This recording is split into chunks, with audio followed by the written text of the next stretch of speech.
Very recently, Ford launched the new generation EcoSport in South Africa, and we tested the top spec titanium version not long ago, which is the top level in specification. Now this time we've got the trend version, which is the lowest spec version in the range, but still has the same 1 litre 3-cylinder turbo engine putting out 92 kilowatts and 170 newton meters. So you've got the same engine, the same drivetrain, same everything, but you lose a few items. For example, the roof rails go down to black roof rails instead of chrome. You lose a bit of chrome trim, and you change your design of your mag wheels. Items that I don't think are that important. You also drop from a 17 to a 16-inch wheel on the trend version. Again, items that really, to me, are not that important when you take into account that the price drops by 40,000 Rand. That this version is 306,900 Rand as opposed to the 346,900 of the titanium version. Let's take a look inside, because that's where more of the changes are actually obvious.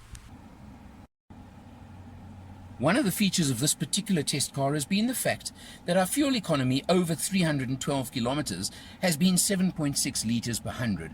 Very mixed driving, lots of traffic, no complaints, and in fact I've got to tell you, this is probably the most economical example of this EcoBoost engine that I have tested, and I have tested quite a few of them.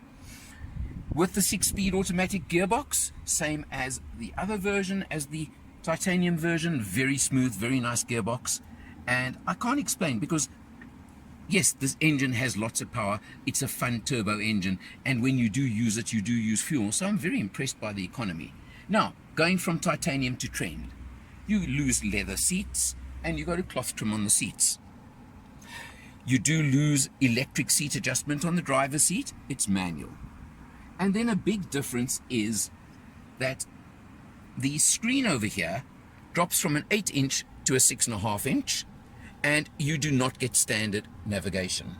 But what you do get is you get Ford's amazing Sync 3 system, infotainment connectivity system, where you can very, very easily link Android CarPlay or Apple CarPlay and use your phone for navigation or any other features you want. You also do lose out on climate control, and you go to normal air conditioning on this version. And essentially, I would say that's a lot of the differences between the two. I've possibly left out one or two, but they're not major. You still get flappy paddles on the steering wheel for the gearbox.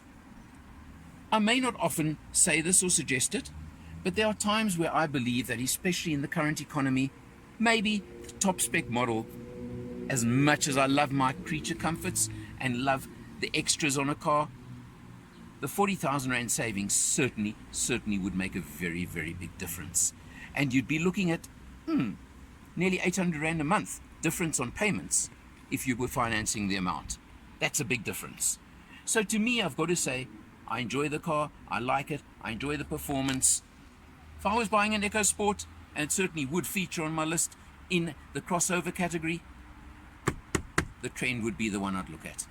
For Motor Matters, I'm Eleanor, and I'll see you next time.